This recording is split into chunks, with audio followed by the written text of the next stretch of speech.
آج کا ٹاپک ہے ماہ رمضان المبارک کی عظمت اور فضیلت۔ سب سے پہلے یہ سمجھ لیں کہ آخر ماہ رمضان المبارک میں روزہ کیوں رکھتے ہیں، رات میں تراویح اور زیادہ سے زیادہ قرآن کریم کی تلاوت وغیرہ کیوں کرتے ہیں۔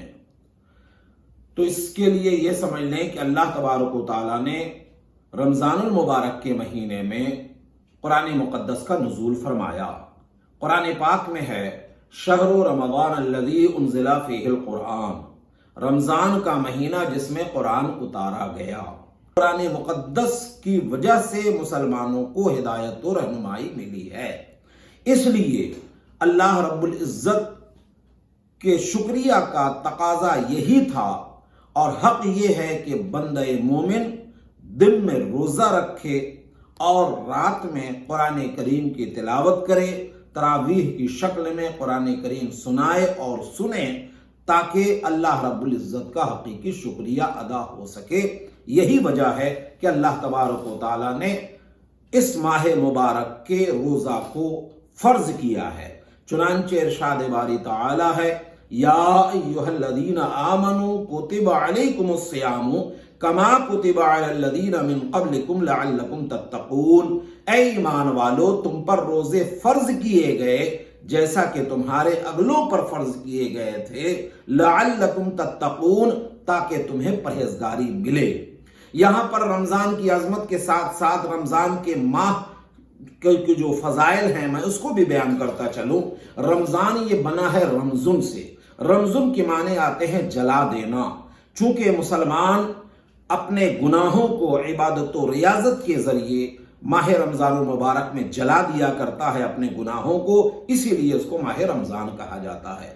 ماہ رمضان کا ایک دوسرا نام ہے ماہ صبر، کہ ایک مسلمان جو ہے کھانے پینے کی چیزوں کو دیکھتا ہے، اسے بھوک لگتی ہے، پیاس لگتی ہے، کھانے کی نعمتیں موجود ہیں لیکن وہ نہیں کھاتا ہے۔ وہ جانتا ہے کہ اللہ رب العزت نے روزے کی حالت میں کھانے پینے سے منع فرمایا ہے، تو گویا کھانے پینے کی چیزوں کو دیکھ کر کے وہ باز رہتا ہے اور صبح صادق سے لے کر کے غروب آفتاب تک کچھ بھی کھاتا پیتا نہیں ہے، یعنی وہ صبر کرتا ہے۔ اسی لیے اس ماہ کا نام ماہ صبر بھی رکھا گیا۔ اس ماہ کا نام جو ہے ماہ مواسات بھی ہے۔ مواسات کا مطلب ہے لوگوں کے ساتھ بھلائی کرنا۔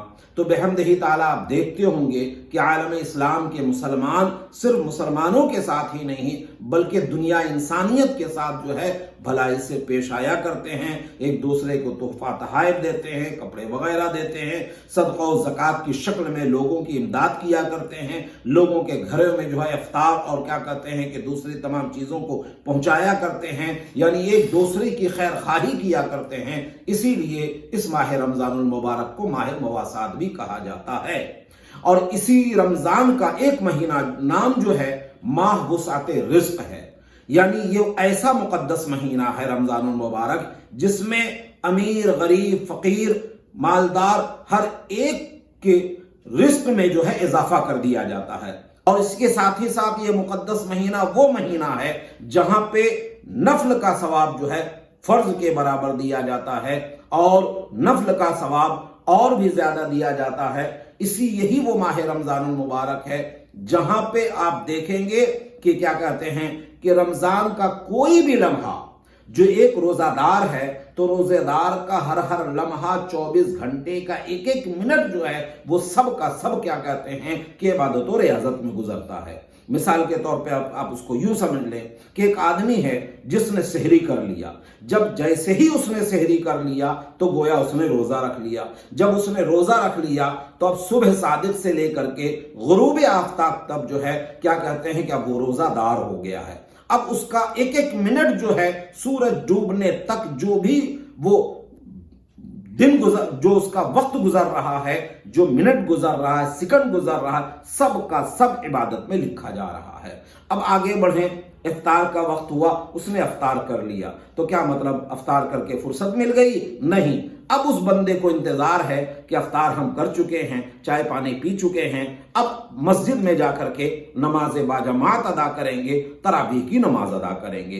खवातीन इस्लाम भी इस बात की मुंतजिर रहती हैं कि अब मर्द वगैरह मस्जिद में चले जाएंगे, अब हम लोग भी थोड़ा नाश्ता वगैरह करके और क्या कहते हैं नमाज के लिए और तरावी के लिए हम लोग भी बैठ जाएंगे। तो खवातीन इस्लाम इस तरह से घर में इबादत में शुरू हो जाती हैं। अच्छा ठीक है, सब लोगों ने तरावी पढ़ लिया, तरावी पढ़ने के बाद क्या मतलब है सोते रहेंगे? नहीं, तरावी पढ़ने के बाद दिल में इरादा है कि क्या कहते हैं अब जो है हम उठेंगे, सहर करेंगे, सहरी करेंगे। तो सहरी का जो इंतजार कर रहे हैं तो ये दरमियान का तमाम वक्त जो है वो भी इबादत में गुजर रहा है। हमने सहरी कर लिया, ऐसा नहीं है कि सहरी करने के बाद बंदे मोमिन सो जाता है या बंदे मोमिना सो जाती है, नहीं, अब उसे इंतजार है तो अब पहली फुर्सत में वो नमाज तहज्जुद की अदायगी करता है।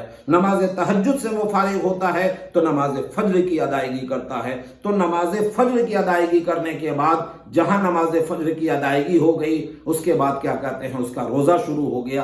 तो इसका मतलब क्या हुआ कि 24 घंटा, यानी अगर आप ये कह लीजिए पहला रमजान शरीफ अगर उसने रोजा शुरू किया है तो शव्वाल के चांद होने तक, ईद के चांद होने तक वो मुसलमान मुसलसल 1 मिनट भी जाए किए बगैर पूरा महीना गोया उसने इबादत और रियाजत में गुजारा है। यह अल्लाह तबारक व तआला का खुसूसी फजल है सिर्फ माह रमजान में कि बंदे को परवरदिगार आलम इतनी इबादत और रियाजत, इतनी इबादत का सवाब अता फरमाता है। और उसी के साथ ही साथ देखें रसूल पाक सल्लल्लाहु अलैहि वसल्लम की अहादीस करीमा से भी हमें इनकी फजीलत का सबूत मिलता है। चुनांचे रसूल पाक सल्लल्लाहु अलैहि वसल्लम ने इरशाद फरमाया, जामे सही बुखारी शरीफ की हदीस पाक है, मैंने अपनी किताब बुखारी शरीफ की ईमान अफरोज वाक़यात जो 2 वॉल्यूम में है मैंने उसमें इन हदीस को नकल किया है। अल्लाह के रसूल इरशाद फरमाते हैं कि इज़ा जाअ रमज़ानो फुतिहत अब्वाबुस समाए, कि जब रमजान का महीना आ जाता है आसमानों के दरवाजे खोल दिए जाते हैं। मकसद क्या है?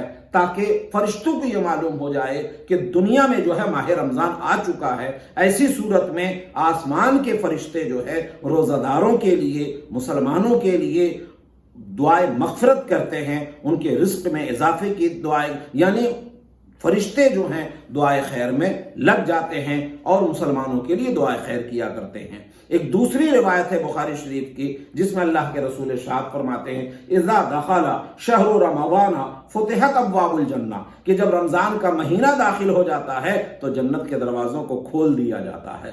एक और आगे फरमाते हैं, वगुल्लिक़त अब्वाबु जहन्नमा, और जहन्नम के दरवाजे बंद कर दिए जाते हैं, और वसुलसिलत शयातीन, और शयातीन को जो है, शैतानों को जो है बेड़ियां लगा दी जाती हैं, जंजीरों में कैद कर दिया जाता है। ये माह रमजान की अजमत है और फजीलत है कि अल्लाह तबारक व तआला मुसलमानों पर खुसूसी फजलो एहसान फरमाता है। यही वो माह रमजान मुबारक का मुकद्दस महीना है जहां पर आदमी ज्यादा से ज्यादा सवाब कमाया करता है। लेकिन दोस्तान गिरामी, एक चीज यहां पर मैं आपसे खुसूसी तौर पर जिक्र करने की कोशिश करूंगा कि देखें, कोई भी काम हो जब तक हम उसकी क्वालिटी मेंटेन नहीं करते हैं, जब तक उसको अच्छे अंदाज से नहीं करते हैं, खुलूस व लिल्लाहियत के साथ नहीं करते हैं, तब तक वो चीज जो है कामयाब व कामयाब नहीं होती। हम रोजा रखें, कुरान की तिलावत करें, नमाज तरावीह पढ़ें, हर चीज में जो है खुलूस और नीयत जो है सादिक होनी चाहिए, खुलूस व लिल्लाहियत होनी चाहिए, ये बहुत जरूरी है। यानी अगर हम रोजा रख रहे हैं तो ऐसा नहीं है कि सिर्फ भूख प्यास को जब्त करने का नाम रोजा है, हरगिज नहीं। रोजा का मतलब यह है कि हमारा जिस्म भी रोजादार हो, जिस्म का एक एक पार्ट्स, एक एक बॉडी लैंग्वेज हमारा सब रोजेदार हो, और साथ ही साथ हमारा नफ्स, हमारा दिल पाकीज़ा हो, यानी उस पर भी रोजे का एहसास होना चाहिए। इसका मतलब यह हुआ कि अगर आपने रोजा रखा है तो ऐसी सूरत में रोजा रखने से पहले आप अपने बुराइयों को अपनी जात से हटाने की कोशिश करें, गलत काम से अपने आप को दूर रखें, झूठ ना बोलें, किसी को ना सताएं, और दिल को पाकीज़ा और साफो शफाफ करें, तभी जाकर के आप रोजा के फयूज़ो बरकत से माला माल होंगे। वरना वो आदमी जो रोजा भी रख रहा है झूठ भी बोल रहा है, जुबान पे लगाम भी नहीं दे रहा है, कुरान करीम की तिलावत भी कर रहा है, गाली गलौज भी कर रहा है, बड़ों को जो है बड़ों पर जुल्म भी कर रहा है, ऐसे आदमियों का रोजा जो है काबिल कबूल नहीं होता। रोजा के लिए जरूरी है कि सिद्क़ लिल्लाहियत हो और आदमी झूठ बोलना, गलत काम करना भी पहले छोड़ दे।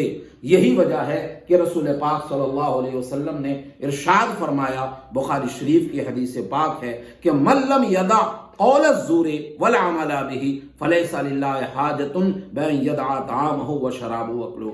यानी जिस शख्स ने झूठ बोलना ना छोड़ा तो अल्लाह तबारक व तआला को ऐसे शख्स के लिए कोई जरूरत नहीं है कि वो खाना छोड़े या पीना छोड़े या क्या कहते हैं दूसरे काम को छोड़े। यानी भूखा रहना, भूखा रह करके सिर्फ भूखा रहने का नाम रोजा नहीं है, बल्कि रोजा रखने का मतलब यह है कि आदमी का जिस्म, आदमी के रूह, आदमी का नफ्स, आदमी का दिल, ये सब पाकीज़ा हो और सबके ऊपर जो है रोजा के अच्छे असरात मुरत्तब हों। तो ये हम सब की जिम्मेदारी है कि रमजानुल मुबारक का मुकम्मल एहतराम करें,